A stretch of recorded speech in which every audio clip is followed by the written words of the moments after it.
Alhamdulillahi Rabbil Alamin. والصلاة والسلام على أشرف الأنبياء والمرسلين سيد الأولين والآخرين وعلى آله وصحبه والتابعين وتابع التابعين إلى يوم الدين. أيها المشاهدون والمشاهدات, أحييكم بتحية الإسلام وهي السلام عليكم ورحمة الله وبركاته. Frères et sœurs dans la foi, elles sont nombreuses, ces femmes qui s'investissent dans les milieux associatifs, dans les domaines spirituels comme socio-économiques. Elles s'engagent pour le développement de la communauté.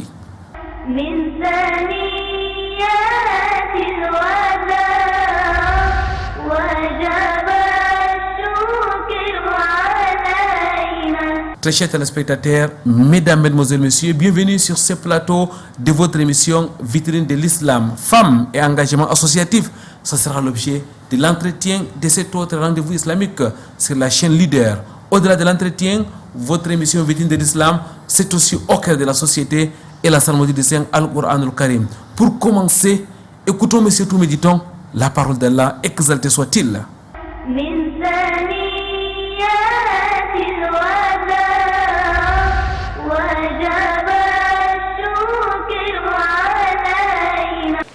Bismillahirrahmanirrahim. Alhaakumut takathur. Ici, c'est la lettre Ra de la fin qui nous intéresse. Cette lettre Ra, comme on marque la pause, sera Sakina. Et on voit donc qu'elle sera précédée de Ad-Damma. Elle sera donc lue avec At-Tafkhim.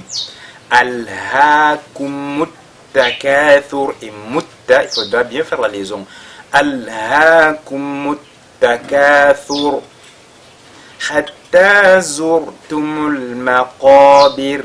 Ici, zurtum, vous avez la lettre Ra qui est ça, qui n'a précédé cette fois-ci de Dhamma également. N'est-ce pas? Donc zurtum, on fait toujours at-tafkhim. Hatta zurtumul maqabir. Et al-maqabir, la lettre Qaf qui est avec at-tafkhim, c'est pas maqabir mais maqabir. Et le roi de la fin cette fois-ci, il est Sakina, supposé être Sakina, et précédé de la Kasra cette fois-ci. Alors on fera At-Tawqiq. On va donc le lire avec amincissement. Hatta zurtumul maqabir. Kalla sawfa ta'lamun. Sawfa, c'est pas sofa. Kalla sawfa. Kalla sawfa ta'lamun. Ouais, ta'la. Ce n'est pas ta'lamun, ta'lamun. Ta'lamun. Et moon, c'est pas mon. Kalla sawfa ta'lamun. Ça sera pas correct. Kalla sawfa ta'lamun. Thumma kalla sawfa ta'lamun. Ici, thumma, on fait al-ghunna sur la lettre mim mushaddada. Vous voyez, thumma, comme ça. Thumma kalla sawfa ta'lamun. Kalla law ta'lamuna ilmal yaqin.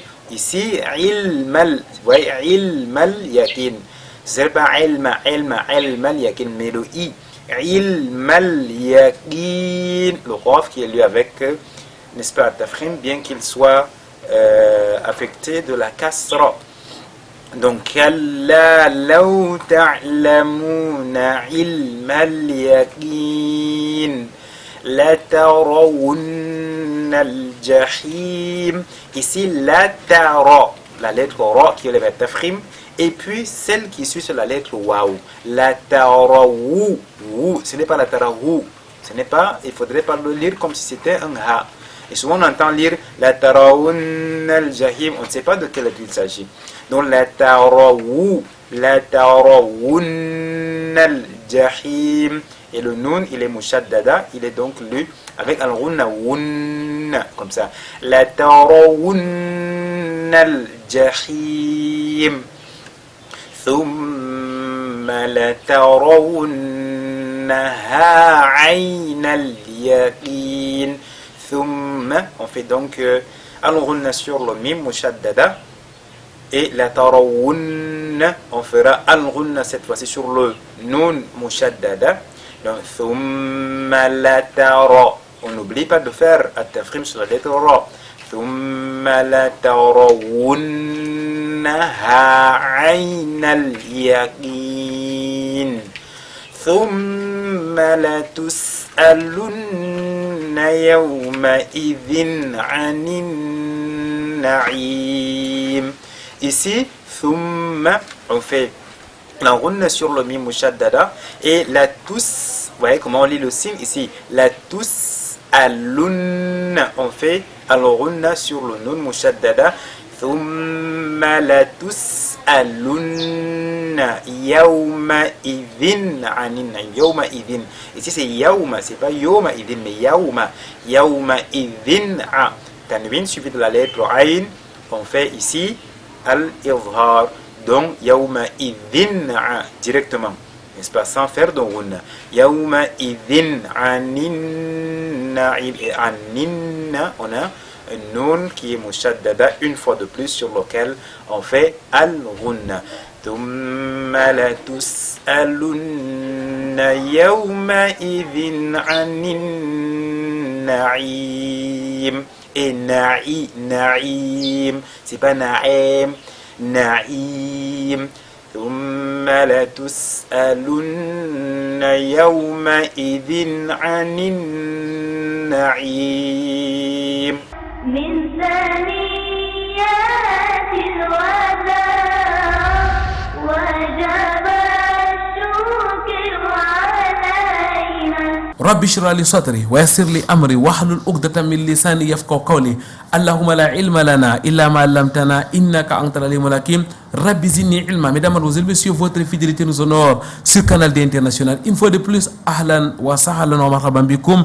Bienvenue donc sur ce plateau de votre émission Vitrine de l'Islam. Aujourd'hui, nous parlons des femmes et engagements associatifs. Elles sont d'ailleurs très nombreuses, ces dames qui font des efforts dans les milieux associatifs, dans la promotion donc de la communauté. Avec nous pour en parler, une dame. Assalamu alaikum wa rahmatullahi wa barakatuh. Ya Hafsa. Wa alaikum assalam wa rahmatullahi wa barakatuh, Amir. Alhamdulillah, alhamdulillah. Une fois de plus, merci à notre sœur d'avoir accepté notre invitation. Hafsatou, épouse Akono, et donc, mesdames, mademoiselles, messieurs, la vice-présidente de l'association Femmes de Cœur, Sadakatul Jaria. En tout cas, elle va me rectifier si je ne prononce pas de nom. Femmes de Cœur, Sadakatul Jaria. Elle est aussi enseignante de profession, professeure de lycée d'enseignement général. Elle est notamment enseignante d'informatique dans un lycée dans la ville de Yaoundé. La sœur Hafsa s'est donc déplacée de la cité politique pour la cité économique pour cet entretien. Nous lui disons merci, qu'Allah exalté soit-il vous récompense de la plus belle des manières. Vous êtes très connu dans les milieux associatifs. Vous êtes aussi membre de la CAMSU, la Cameroun Muslim Student Union. Vous êtes membre de la grande équipe de l'émission Vitrine de l'Islam. Ceux qui sont dans nos différents groupes, dans nos plateformes numériques, connaissent effectivement notre sœur qui régulièrement partage effectivement nos différentes productions. Alors, Hadja Hafsa, nous allons avec vous parler aujourd'hui de la femme dans le milieu associatif. D'abord, que représente une association pour vous? Bismillah wa salatu wa salam ala rasulillah. Nous louons Allah et le remercions. Dans la vie associative, les femmes sont engagées au Cameroun, alhamdulillah. Une association est un regroupement de personnes ayant les mêmes objectifs, les idées communes et qui regardent dans la même direction. Avec le fil du temps, on devient toute une famille. Barakallahu fik ya ukhti, qu'Allah vous récompense. L'association, c'est donc un cadre social qui regroupe plusieurs personnes qui partagent donc un objectif commun sans doute, et les associations sont régies en réalité par la loi. Ici au Cameroun, est-ce que la femme musulmane a véritablement sa place dans les associations, Hafsa? Bien sûr que oui, je répondrai par une affirmation. La femme a bel et bien sa place dans les associations islamiques. Tout comme les hommes, la femme est une création divine à part entière. Elle a les droits et elle a les devoirs. L'un de ses droits, c'est de faire partie des associations, à condition que sa participation dans les différentes associations respecte les conditions de l'islam. C'est-à-dire, si elle fait partie d'une association, elle ne doit pas s'exhiber à travers cette association. Elle ne doit pas se dénuder à travers cette association. Elle doit respecter son habillement, sa parole, sa démarche. Et elle respecte tout le monde dans la société comme l'islam l'a recommandé. Donc, tant que l'association lui donne la possibilité de pouvoir rester musulmane, elle est la bienvenue.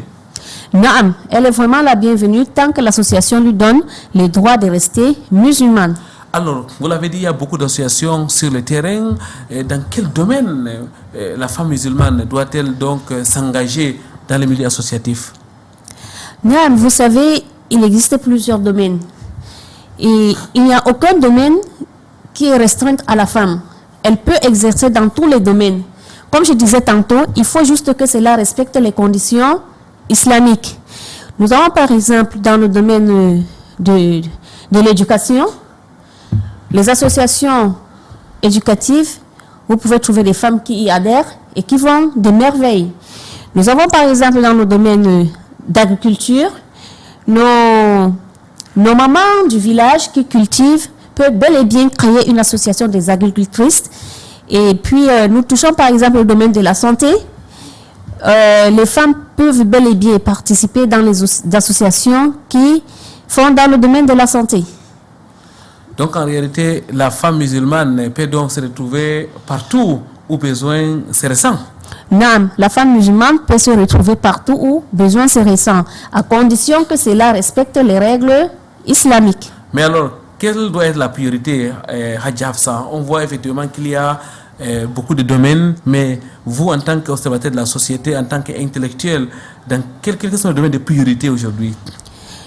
Bon, je dirais les domaines de priorité pour la femme musulmane aujourd'hui dans notre contexte et beaucoup plus peut-être dans le domaine de la santé. Nous avons nos sœurs, nos mamans, nos filles qui partent dans les hôpitaux pour se faire consulter par des gynécologues hommes, la plupart du temps, quelque chose qui n'est pas recommandé en islam.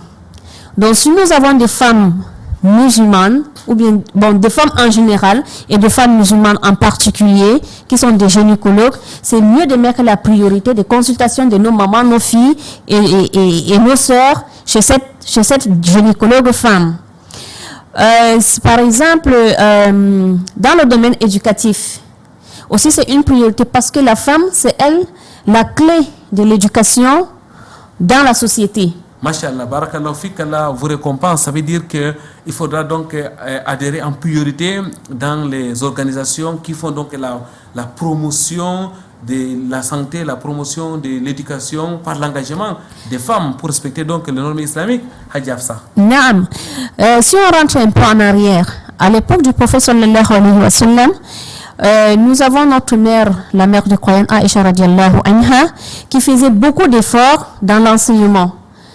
Elle a enseigné beaucoup de hadiths, elle a renseigné beaucoup plus sur le comportement du prophète sallallahu alayhi wa sallam. Donc, si on rentre à cette époque-là, nous voyons que la femme musulmane n'était pas en arrière, elle était plutôt à l'avant-plan pour un développement de la société.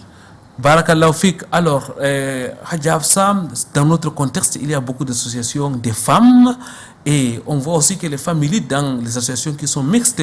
Restons sur les associations des femmes. Qu'est-ce qui fait leur particularité? Dans notre société actuelle, il y en a plusieurs associations, comme vous l'avez dit. Il y a des associations mixtes où on peut retrouver les deux sexes en train d'œuvrer ensemble. Et il y a des associations uniquement femmes qui fait des femmes entre elles. Par exemple, au Cameroun, nous avons l'association CAMWA, la Cameroun Women Association, qui est un regroupement juste des femmes. Et entre elles, elles sont beaucoup plus épanouies. Nous avons par exemple la FIF, qui est une association uniquement pour femmes. Et entre femmes, on peut mieux s'exprimer. Et on peut aussi mieux être écouté. Comme on dit, qui peut comprendre son problème mieux que nous-mêmes. Donc quand je suis une femme, je suis plus accessible aux femmes et je serai plus compréhensible des problèmes de ces femmes-là. Donc nous voyons comment ces associations, par exemple la CAMWA, est engagée à aller jusqu'au bout, jusqu'au jusqu'au sous-quartier, en train de rechercher les familles en difficulté, en train de vouloir satisfaire. Et puis, quand elles arrivent dans une maison, elles rencontrent des femmes. Et les femmes sont ouvertes, elles expriment tous leurs problèmes. Par contre, si c'était un homme qui était arrivé et que le monsieur de la maison n'est pas là, ça serait un peu difficile d'avoir accès à certaines informations.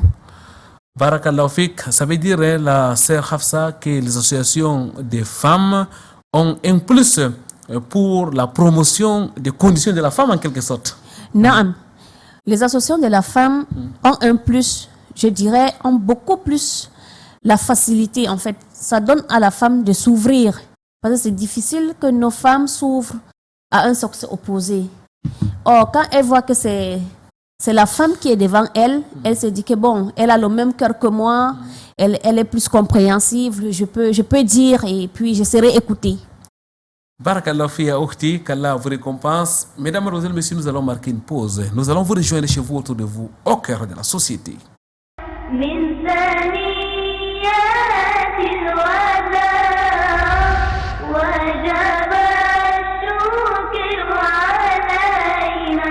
أعوذ بالله من الشيطان الرجيم بسم الله الرحمن الرحيم الحمد لله رب العالمين والصلاة والسلام على محمد صلى الله عليه وسلم أما بعد السلام عليكم ورحمة الله وبركاته يا أخوان المسلمون والمسلمات.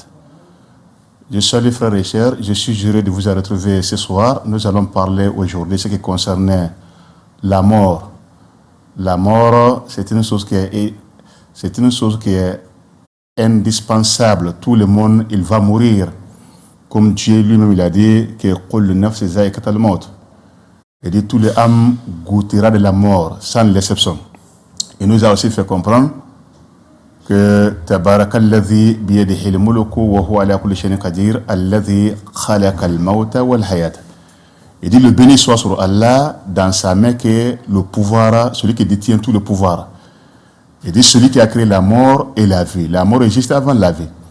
Dans Surat al-Baqarah, il nous dit là-bas Kayfa takfuruna billah wa kuntum amwatan fa ahyaykum thumma yumitukum thumma yuhyikum thumma alayhi turja'un.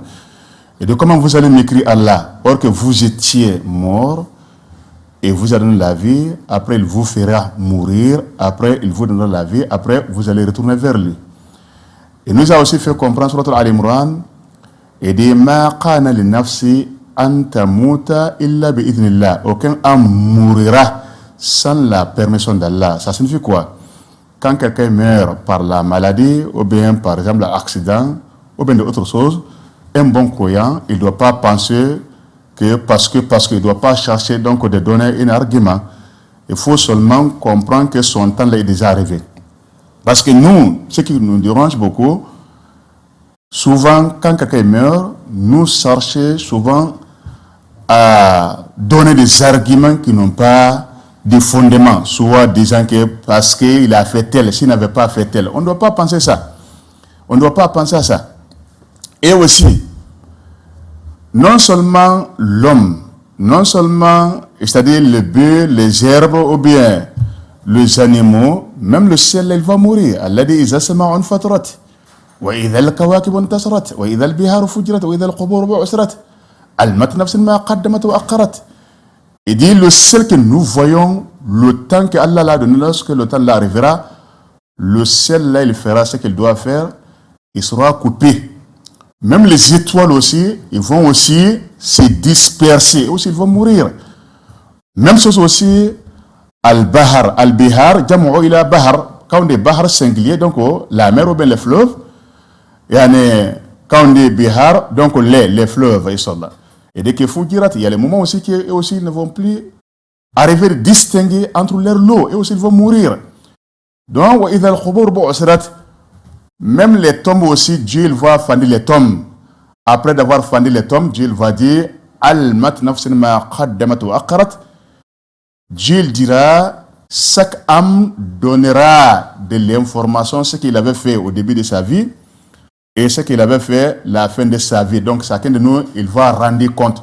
Donc frères et sœurs, on doit alors chercher d'améliorer de nos comportements, de faire des œuvres, ce qui est bon pour nous, parce que rien ne peut me sauver de là, rien ne peut te sauver, sauf seulement le bien que nous avons fait.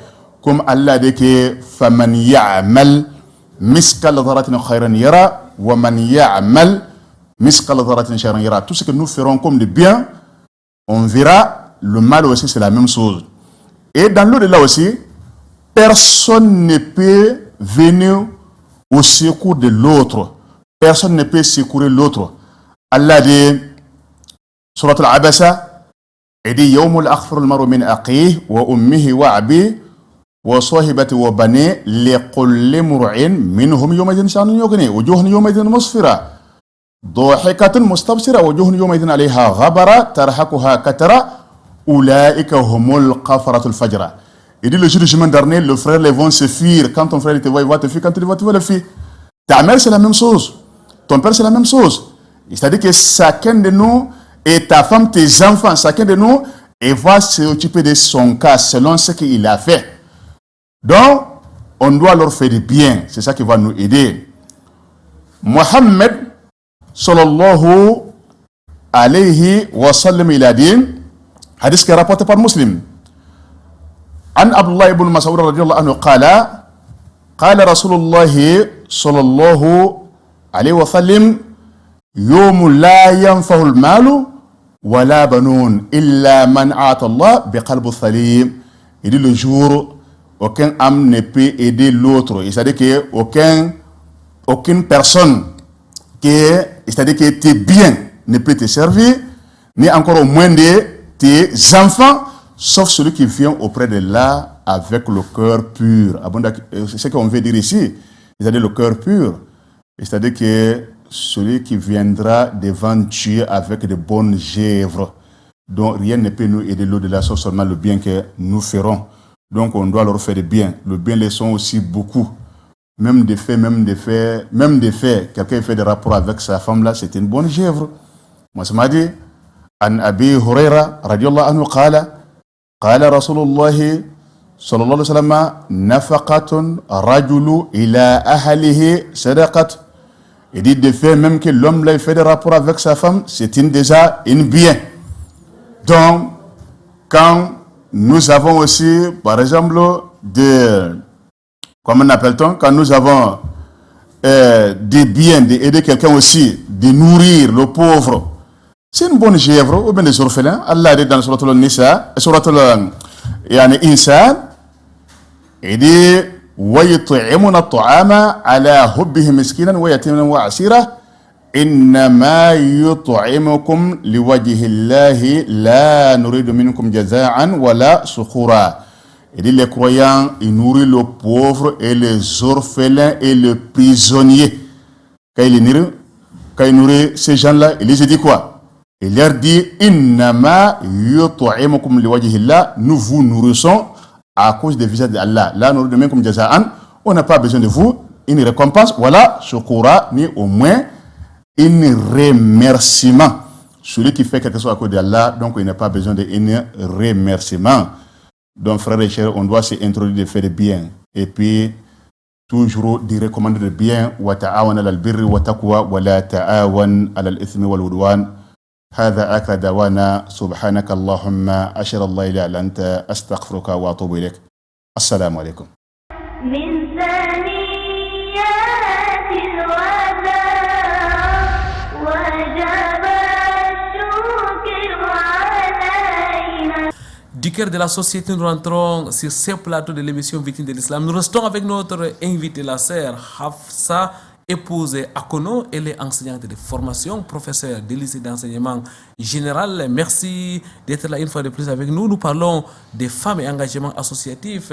La sœur Hafsa, vous êtes une femme engagée dans les milieux associatifs depuis l'époque où vous étiez encore étudiant à la Cameroun Muslim Student Union. Aujourd'hui, vous êtes la vice-présidente de l'association Femmes de Cœur Sadakatul Jariya, une association qui œuvre dans le domaine social. Nous y reviendrons dans le cadre de cette émission. Mais avant, dans la première partie, vous avez évoqué l'importance pour la femme de pouvoir être membre des associations afin de promouvoir le développement de la communauté entière et la communauté musulmane en particulier. Parmi les associations, il y a les associations des femmes.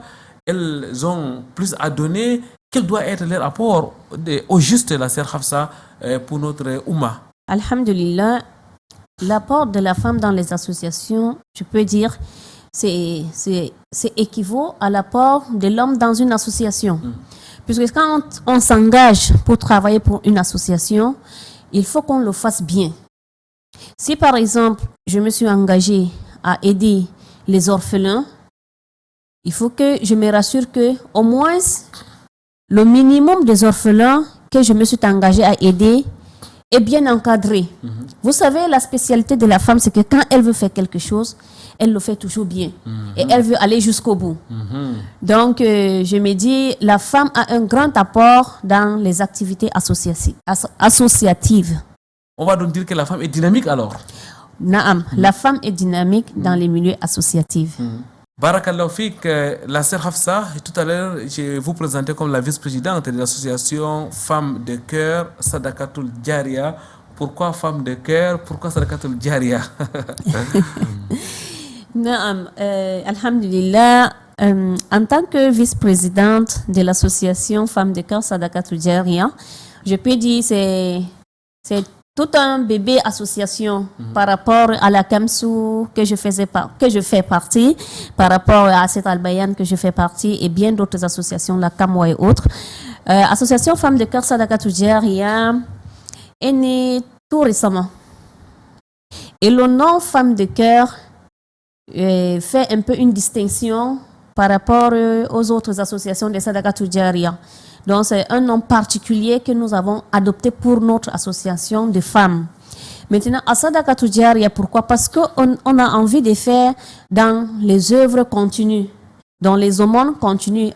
Comment continue? Parce que quand on dit Sadakatul Jaria, jusqu'à après notre mort, les œuvres continuent toujours de nous envoyer des récompenses. Barakallahu Fik, c'est donc un nom particulier, un nom qui donne déjà l'idée des multiples activités que vous menez. La sœur Hafsa, comment est-ce que cette association est-elle née? Naam, alhamdulillah, l'association est née de la manière suivante. Un jour, j'étais là et puis une amie m'a appelée. Elle m'a émis son idée de vouloir faire dans une association pour aider la communauté. Et puis nous avons regardé autour de nous, nous avons vu plusieurs associations faire, mais il n'y a pas une association de femmes qui fait spécialement dans la Sadakatul Jaria. Et parfois même quand tu pars dans les zones reculées, la Sadakatul Jaria est un peu inconnue.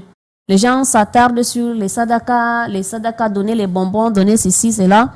Donc on s'est donc dit qu'on va, par la grâce d'Allah, les faciliter à réaliser des sadakatul jaria. Parce que moi, je dis la meilleure sadaka qu'on peut faire sur cette terre, c'est une sadakatul jaria. Parce qu'elle n'est pas limitée après notre mort.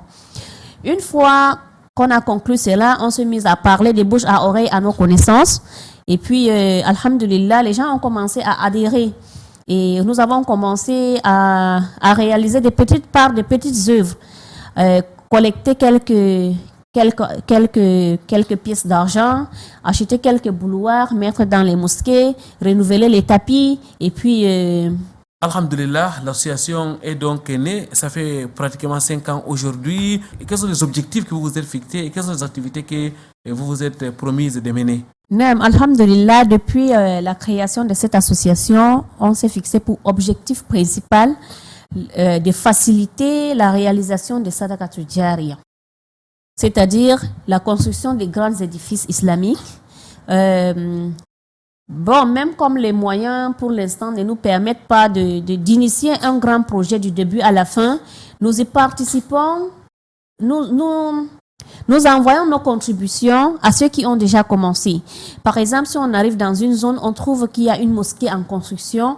Si on peut donner notre part de contribution en achetant les sacs de ciment, on y fait. Si on peut donner notre part de contribution, par exemple, en achetant les tôles pour le toit de la mosquée, on le fait. Nous avons déjà eu à réaliser 2 forages au Cameroun. Dans le grand nord du Cameroun, nous avons réalisé un à Garoua et l'autre dans l'extrême nord à Maroua pour faciliter l'accès d'eau aux gens nécessiteux. Nous avons eu à finir la mosquée de Meba dans le sud. Alhamdulillah, nous avons eu à participer par des sacs de ciment à la construction de la mosquée de Ndobo. Et puis, Ça, ce sont des grands points. Maintenant, en dehors de Sadaqatul Jariya comme objectif principal, nous continuons toujours à assister les autres d'une manière ou d'une autre. Par exemple, pendant Ramadan, nous organisons des grands iftars, la préparation et la distribution dans les grandes mosquées des différentes villes, des différentes régions. Notre objectif de base est de faire que Femmes de cœur Sadaqatul Jariya soit retrouvée dans toutes les 10 régions du Cameroun. Mais alhamdulillah, aujourd'hui, dans 5 régions déjà, nous y fonctionnons bien, à savoir le littoral, le centre, l'extrême nord, le nord et la Damawa, y compris l'ouest. Nos activités marchent. En dehors de ça, nous avons engagé l'habillement des orphelins à chaque fête de fin de Ramadan. Nous collectons, nous achetons les vêtements, nous faisons coudre et puis nous distribuons à 2 orphelinats au Cameroun, l'orphelinat de Baraka City sur la route de Saint-Mélima et l'orphelinat de Hafsa à Fumban. Alhamdulillah, depuis 3 ans, cette œuvre est en train de marcher. Barakallahu Fik, la sœur Hafsa, autant d'activités qui sont menées sur le terrain, ça suppose qu'il y a une organisation pointue. Comment est-ce que vous vous organisez? Comment est-ce que vous agissez? Naam, avec toutes ces activités et réparties dans les différentes régions, sincèrement, c'est pas facile. Nous avons notre base ici à Douala, c'est-à-dire le bureau exécutif se trouve à Douala. Maintenant, dans d'autres régions, nous avons créé les branches. La branche du centre, la branche du littoral. Pendant Ramadan, on essaie un peu de décentraliser les activités dans les branches.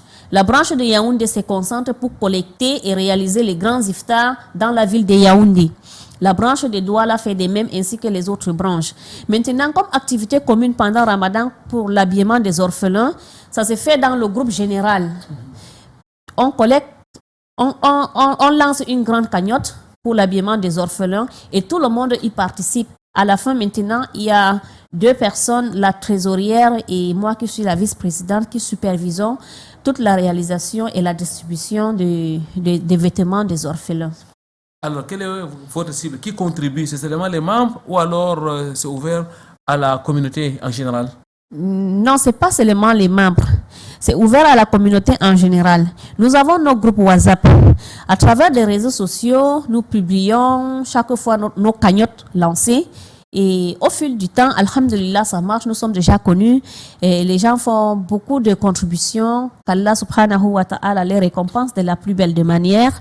Barakallahu Fik, ya Ukhti, qu'Allah vous récompense, qu'Allah récompense toutes ces dames, toutes ces sœurs, toutes ces filles, toutes ces épouses qui se déploient au quotidien pour l'épanouissement de cette communauté. C'est là qui s'arrête donc sur la situation des démunis, la situation des abandonnés, des orphelins. Qu'Allah exalté soit-il vous assiste. Merci Hadja Hafsa. Mesdames, Mademoiselles, Messieurs, on va prendre une autre courte pause. On reviendra juste après.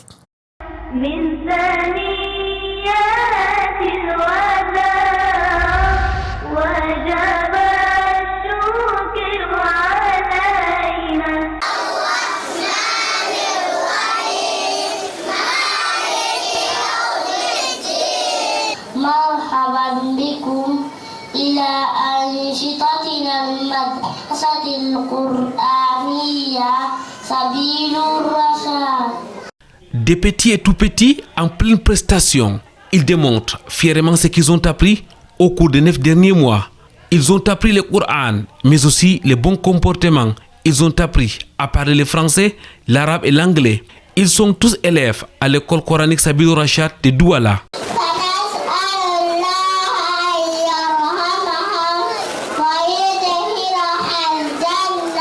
أشهد أن لا إله إلا الله. Only 1,000 in this day is the presentation of the end of year. Ils sont 100 petits garçons et filles, certains de la prématernelle et maternelle, d'autres de la CIL et CP. Leur âge varie entre 2 et 8 ans, mais leur niveau islamique est considérable. Ils sont le fruit d'un travail acharné et méthodique des enseignants dévoués. L'année scolaire s'est bien passée, alhamdulillah. Tous les élèves y assistaient, alhamdulillah. Et la plupart d'entre eux ont présenté un travail vraiment satisfaisant. وعلموا القرآن الكريم والأحاديث النبوية والسيرة والقراءة والحمد لله رب العالمين يعني انتهينا السنة الدراسية بالأمان والسلامة. We have all the subjects because we are using the curriculum of government. For example, we have a class 1 and class 2, mathematics, English, moral education. Sabilou Rachat est une école coranique moderne.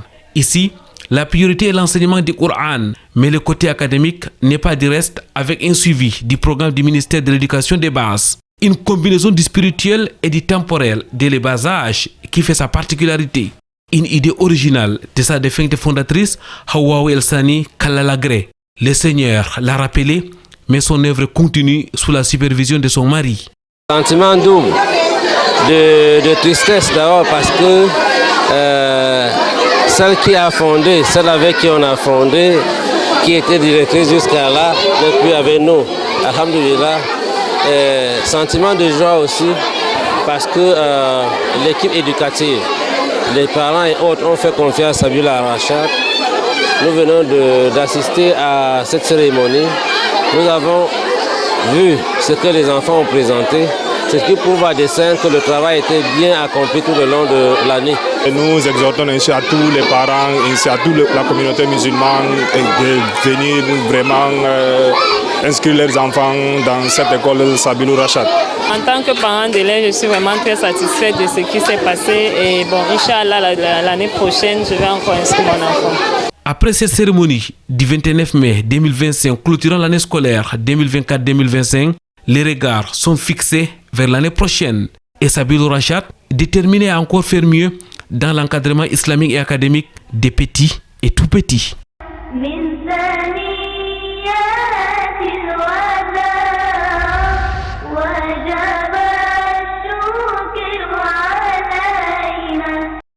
Des enseignants du Coran en lieu et place des apprenants, c'est au cours d'un séminaire à consacré à la Fondation islamique Aboubacar Siddiq de Yaoundé. Du 28 au 29 juin 2025, ils ont eu droit au cours sur les techniques d'enseignement et de mémorisation du Coran. La Fondation Aboubacar Siddiq a pensé qu'il faut réunir les enseignants du Coran, les enseignants d'islam, les écoles coraniques du Cameroun. Pourquoi on réunit ici? Pour que le docteur Amin Adam ait partagé son expertise avec les autres enseignants pour que ça s'étende dans tous les 4 coins de notre pays. On a plus d'une centaine de participants, 108 participants qui ont répondu présents lorsqu'on a fait l'appel, revenant, n'est-ce pas, de plusieurs régions comme on a précisé. Et également, on a 5 modules. Dr Aminou Adam, spécialiste des sciences et du Coran, a rappelé la méthodologie de transmission du livre d'Allah. Il a décrypté la pédagogie utilisée par l'ange Gabriel, enseignant du prophète Mohammed, ses compagnons et les autres érudits en la matière. Les ressortissants de la faculté du Coran de l'université de Médine n'ont pas manqué aussi de contextualiser ces techniques pour une meilleure efficacité. التالية أولا عظمة القرآن، ثانيا تناولنا كيف تلقى النبي صلى الله عليه وسلم القرآن من لدن جبريل عليه السلام، ثم تناولنا أيضا كيف كان عليه الصلاة والسلام يعلم أصحابه الكرام، ثم تناولنا أيضا كيف كانت الصحابة الكرام يعلمون من بعدهم رضوان الله عليهم، وثم نواصل هذه الدورة ونستفيد من تعليمهم استراتيجيات كبيرة جدا في تعليم القرآن. Je pense que le renforcement des capacités des enseignants est un atout pour la communauté musulmane puisqu'il y va de la formation de la jeunesse. Et quand autant les enseignants sont mieux formés, autant les élèves également ont une bonne éducation, un apprentissage du Coran qui va impacter non seulement dans la maîtrise de la lecture du Coran, mais également dans leur vie.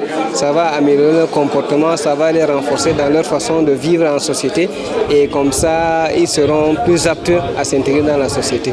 C'est une très belle initiative de réunir ce qu'on appelle les gens du Coran, les gens qui travaillent pour le Coran, pour profiter de cette expertise docteur Aminou qui est très riche et très précieuse. Vraiment ce qu'on voyait ailleurs, sous d'autres cieux ou bien ce qu'on écoutait à travers les réseaux, nous l'avons vécu ici. Des enseignants qui ont été émerveillés par le contenu de la formation ainsi que son rendu. Ils sortent mieux outillés et décidés à mettre en œuvre ce qu'ils ont appris. J'ai appris beaucoup de choses et j'ai pris Allah beaucoup pour qu'il m'aide à implémenter ce que moi j'ai appris ici.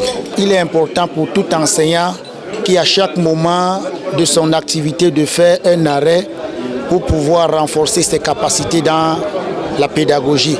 Et pour cela, nous prions Allah Azza wa Jal de bénir. I did not even know that there was 2 types of transmitting the Quran, and now I'm only trying to teach children. I know how to do it.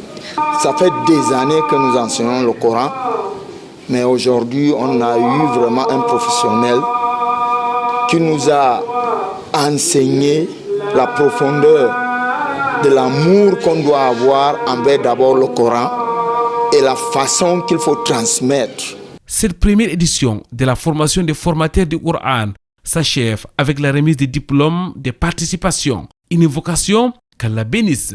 ألم تعلم أن الله له ملك السماوات والأرض وما لكم من دون الله من ولي ولا نصير. من ثنيات الوداع وجب الشكر علينا. Pureté et gloire, Allah exalté soit-il, Allah le maître des cieux et de la terre. Mesdames, Mademoiselles, Messieurs, c'est la suite de votre émission Vitrine de l'Islam. Nous sommes en compagnie de la sœur Hafsa, épouse Akono. Nous profitons d'ailleurs pour dire un salam particulier à notre imam Abdul Fattah Akono, qui certainement nous regarde derrière son petit écran.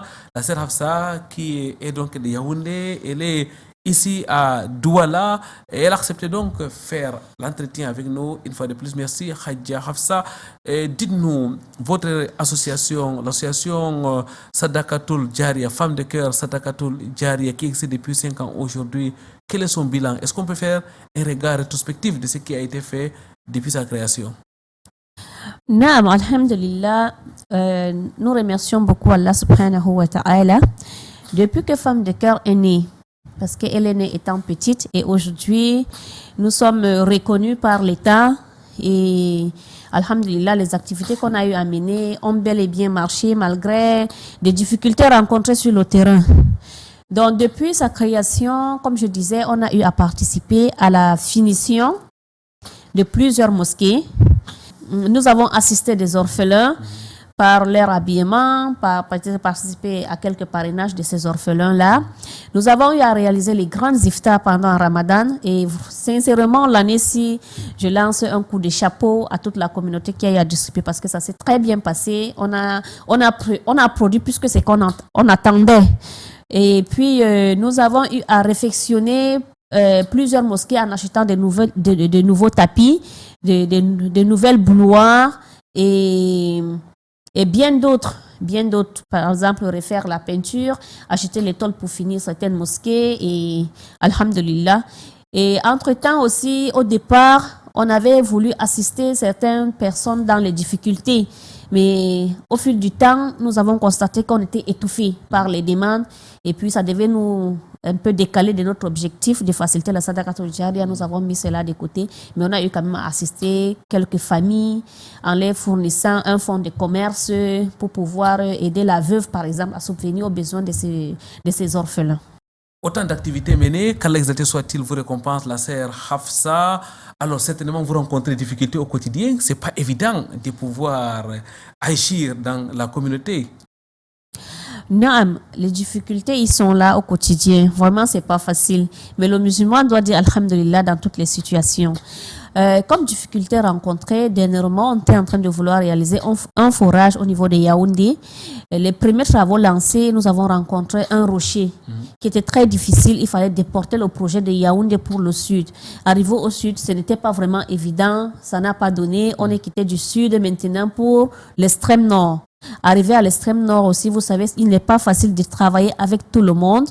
Et ça s'est passé comme ça, mais alhamdulillah, à la fin, nous avons réalisé ces projets-là.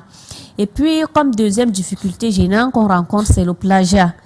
Et tu peux te réveiller un beau matin, tu trouves que votre projet a été, je peux dire, piraté. Et puis on a enlevé toutes vos identités, ils ont mis leur propre identité et c'est un peu compliqué. Mais dans toutes ces situations, Allah subhanahu wa ta'ala nous donne toujours une issue favorable. Masha'Allah, et par rapport à la contribution, est-ce qu'il y a une adhésion de la communauté musulmane? Est-ce que quand vous envoyez souvent les appels d'offres, est-ce qu'il y a une réaction positive? Naam, alhamdulillah, il y a une réaction positive et elle est de plus en plus vaste. Je me dis, avec le fil du temps, on s'est fait connaître et les gens ont confiance. Les gens contribuent vraiment. Qu'Allah subhanahu wa ta'ala vous récompense de la plus belle de manière et qu'Allah vous enrichisse et qu'il fasse que ces richesses soient utilisées sur son chantier. Alors, quels sont donc vos rapports avec vos partenaires? Vous assistez les orphelinats, vous assistez les mosquées. Est-ce que ces partenariats-là est effectivement excellent? Non, alhamdulillah, depuis qu'on réalise nos projets et partout on a eu à toucher, les gens sont vraiment satisfaits. Ils sont satisfaits, que ce soit à l'orphelinat Hafsa de Fumban, que ce soit à l'orphelinat de Baraka City vers Samelima. Tout le monde est content parce que parfois, je me rappelle, le directeur de l'orphelinat Hafsa avait dit à la veille de la fête, quand on est parti donner les habits aux orphelins, que par Allah, ils ne savaient pas comment le lendemain les enfants devaient faire. Et ils étaient tellement contents. Et aussi, quand on est parti à la prison de Fumban pour donner aussi les habits aux prisonniers, ces gens-là ont vraiment exprimé leur gratitude et ils étaient très contents. Barakallah, qu'Allah soit récompense et multiples efforts. La sœur Hafsa, petit à petit, nous acheminons vers la fin de cette émission. Alors, d'une manière générale, comment est-ce qu'une femme doit agir efficacement dans une association? Non, d'une manière générale, la femme doit agir comme l'homme agit dans l'association. C'est-à-dire, quand on s'engage à faire une activité, il faut qu'on la fasse tout simplement en recherchant l'agrément d'Allah subhanahu wa ta'ala. Et qu'on sache que ce qu'on fait ici-bas, nous serons interrogés dans l'au-delà. On doit s'engager avec la dernière énergie. Si par exemple, on veut satisfaire les orphelins, il faut qu'on le fasse avec un seul cœur, qu'on prenne ces orphelins-là comme nos propres enfants, qu'on les intègre comme notre propre famille pour pouvoir bien réaliser ce qu'on a à réaliser. Jazakillahu khairan, la sœur Hafsa, les femmes doivent donc faire des efforts dans les milieux associatifs et doivent s'engager dans ces cadres-là pour la promotion de la communauté en général, la communauté musulmane en particulier, mais pour quel fruit? En fait, les femmes doivent s'engager pour pouvoir rectifier le tir, moi je peux dire. Si par exemple dans une société, nous avons constaté qu'il y a par exemple les enfants qui sont mal encadrés, il faut qu'on s'engage à mieux encadrer ces enfants-là pour que demain nous ayons une société équilibrée. Si nous sommes engagés dans une association qui fait dans la promotion de l'éducation des enfants de la rue, par exemple, il faut qu'on fasse le maximum possible pour que dans 1, 2 ans, 3 ans, on ait quand même 50% d'enfants qu'on a sortis de la rue pour les mettre dans un établissement ou dans une école. Maintenant, si on s'est engagé à par exemple, réfectionner les mosquées d'une zone, il faut que dans 1, 2 ou 3 ans, il ne faut pas qu'on retrouve les mêmes problèmes rencontrés dans ces mosquées-là comme dans les années antérieures. Shukran lak, barakallahu fik, ya ukhti, jazakillahu khairan. La sœur Hafsatou, épouse Akono, mesdames, mademoiselles, messieurs, elle est plèque, professeur de lycée d'enseignement général, professeur d'informatique. Elle était notre invitée, membre de la grande équipe de l'émission Vitrine de l'Islam, vice-président de l'association Femmes de Cœur, Sadaqatul Jariya, membre de l'association Ased Al-Bayan. La sœur Hafsa est aussi de la Kamsula, Cameroun Muslim Student Union. C'est donc une dame engagée, une mère de famille qui fait beaucoup d'efforts dans cette communauté. Avant de partir, chère sœur, quel est votre dernier message à l'endroit de notre spectateur? Naam, alhamdulillah, ce que je dirais à tous ceux qui sont en train de nous voir maintenant est que profitons de notre temps sur terre pour construire notre au-delà. C'est-à-dire tout ce que nous faisons sur cette terre, faisons-le en recherchant l'agrément d'Allah subhanahu wa ta'ala. Et faisons de telle sorte que même après nous, les œuvres qu'on a eu à faire aient de fruits jusqu'à dans notre tombe.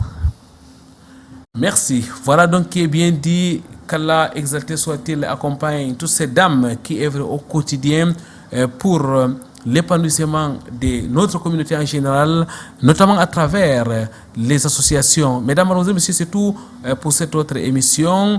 Nous nous donnons rendez-vous vendredi prochain lorsqu'il sera 16h heure du Cameroun ou alors 6h30 pour une autre édition. D'ici là, wa'tasimu bihablillahi jami'an wa la tafarraqu, cramponnez-vous au câble d'Allah et ne vous divisez point. Subhanakallahumma wa bihamdik, ashhadu an la ilaha illa anta, astaghfiruka wa atubu ilaik. Wassalamu alaikum wa rahmatullahi wa barakatuh.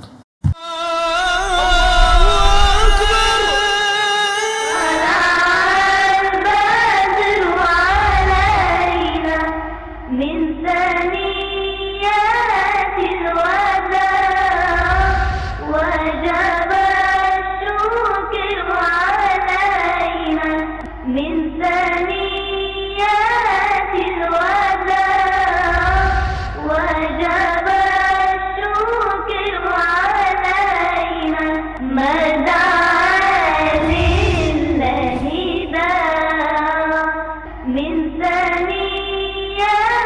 الوداع